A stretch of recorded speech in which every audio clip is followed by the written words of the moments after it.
I'm Cheryl Chumley. This is Bold and Blunt, giving you a Christian conservative view of news, politics, culture, and events.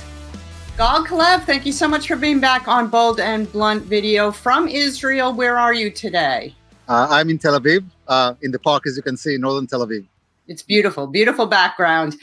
Very, very lovely day looking there. So I wanted to speak with you today about what's going on at the border, the southern border, Rafah, which is where focus of this war has seemed to come to. So there are 1 million Palestinians there who have fled, looking for safety. They can't cross the border into Egypt.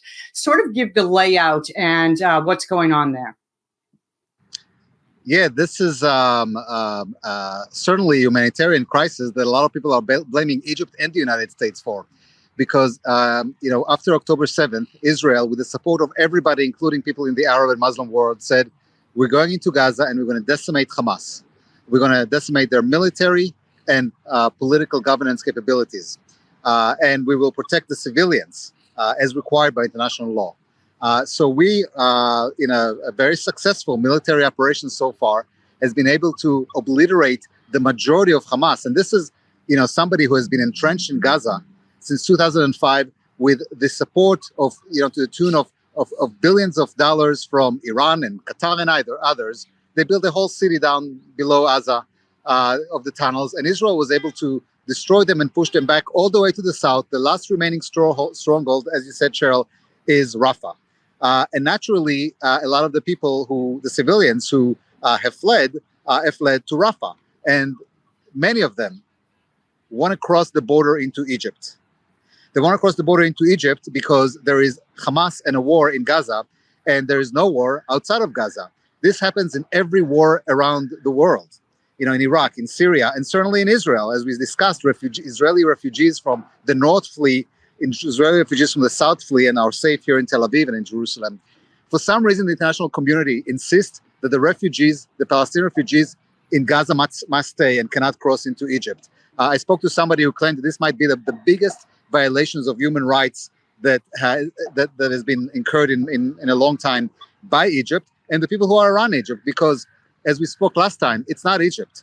If the United States wanted, they could have worked with Egypt a program that will address its concerns. For example, allow a program where refugees go to other countries, just pass through Egypt, and all sorts of other assurances and incentives that the United States could give to Egypt.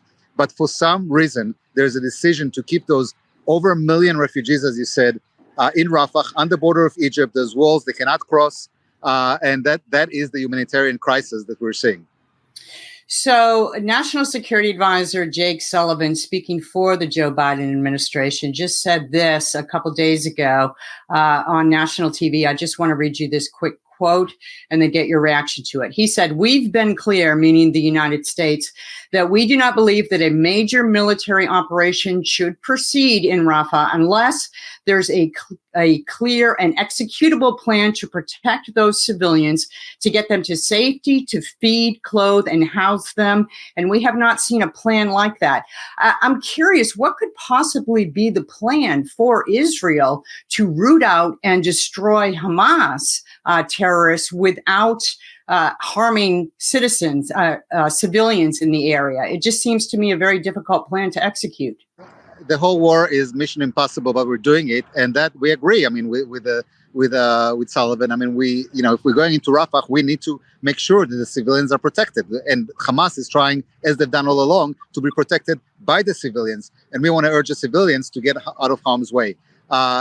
Since a lot of the civilians want to cross into Egypt, that would have been the natural way. But as we just discussed, for some reason, the United States, Egypt, others don't allow this. So Israel is providing for other measures. And the Prime Minister spoke about clearing areas north of Rafah, in more towards central and maybe northern Gaza, that already we've stopped the fighting with Hamas there, that the civilians can flee over there. But certainly when we fight Hamas, we want to fight Hamas and not civilians that are around there. And Hamas wants us to fight along with the civilians, because they know that if, God forbid, we bomb a civilian center or something like that, then their de facto partners in the media and elsewhere would make us stop our operation. So through Egypt, America has been trying to get aid to Palestinian people in the area. But of course, Hamas seems to be taking much of the food and supplies that were intended for the civilians there. I was reading today that a bag of flour, for instance, goes for the equivalent of $100 in that particular area. So what can possibly be done, if anything, to make sure aid gets to civilians? Do you think the Palestinians are awakening to the Hamas situation that they actually created by electing Hamas in the first place? Yeah, I mean, there's two things here. One, on the one hand, the Palestinians have always said, we want the world to recognize the state of Palestine. And there was a debate in the Palestinian society if it's best done through diplomacy, which is basically the moderates and maybe Abu Mazen's and others have advocated for 30 years, or is it best done to what they call the military conflict and what we call terrorism? The United States intervened in this.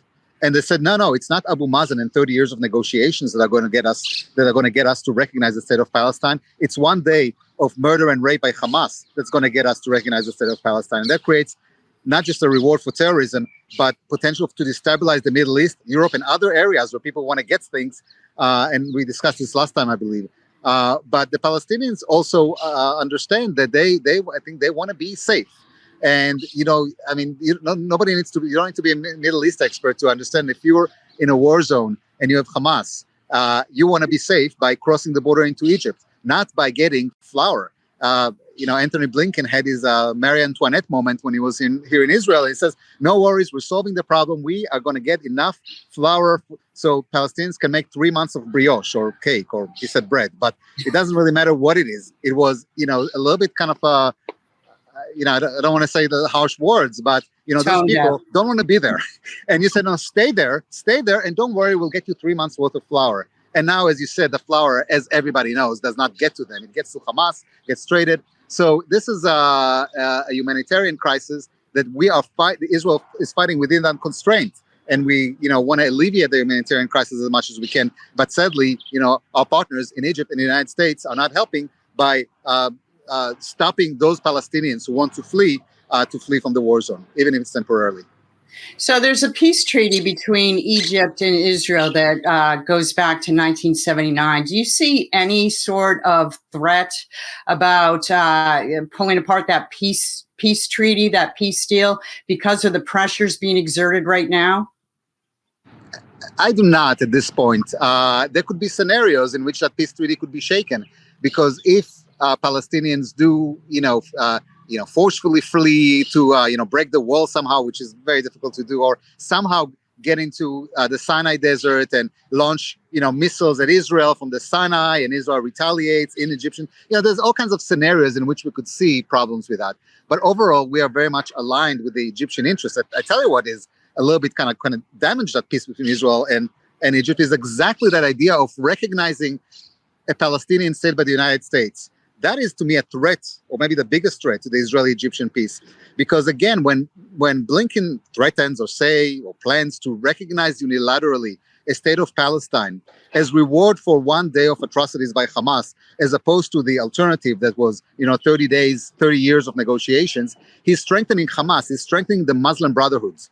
And Sisi, the current Egyptian regime, is the adversary of the Muslim Brotherhood. The Muslim Brotherhood in Egypt will say, look, Hamas's strategy works. Even the United States says so. The military struggle. So there is, a far-reaching implication that we spoke about, and I spoke about in my article in the Washington Times about how destabilizing this event could be to the Middle East and elsewhere to unilaterally recognize the state of Palestine. It could also have a potential to destabilize the Egypt and the Israeli-Egyptian peace.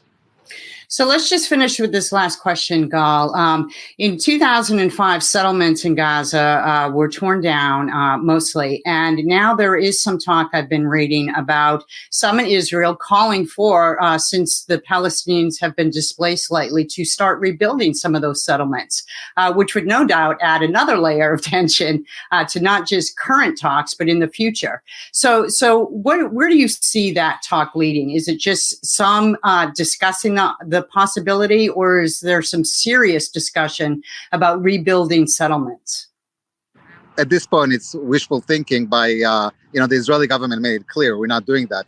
I would say the vast majority of Israelis would like that, and the left as well. Actually, some of the people on the left are the one who's saying, let's do that. But it's not feasible. First of all, we do, the war objective is to disseminate Hamas and win the war. And, building settlements is not consistent with that. It will just add a layer of complexity. Long term, it's a different story. But the United States, in parallel, also have picked up a new battle, a new theme that they're saying. They're calling it settlers' violence. I mean, there's clearly a front that they're trying to build against the idea of settlements. In the Palestinian narrative, I'm speaking to you right now from a settlement. Tel Aviv, where we are right now, is built over the grounds, this place right here of Sheikh Mounes, which is a Palestinian village that was here until 1948. Granted, it was here, just for a few decades, or the majority of the population here has only been for a few decades, but still, this is the Palestinian narrative, the ethnic cleansing that has happened. This is the settlement, not the place in, Efrat and other places around Jerusalem that provide jobs for them and their overall, have less of an argument with them. That's why the Palestinians are calling from the river to the sea, which is right here, and they're not calling from the river to the Green Line. So, the topic of the settlement in the United States and in kind of policy circle is very different than how, the Palestinians view that. And in this context, the idea of Israelis rebuilding settlements in Gaza, we will not be able to do that given the international environment right now. And most people believe that while it is sort of maybe something that some Israelis are hoping for, it's just not feasible and practical in the near term. I do have one more quick question, if you don't mind. Benjamin Netanyahu just came out and said that total victory is within grasp once they commence this assault on Rafah, and he predicts that it would be weeks to end the war rather than months. Do you have any details on that? Because he has yet to release details on that strategy. It's hard to know, but the perception, at least by most military experts, is that the Hamas fighters are very tired. They're exhausted.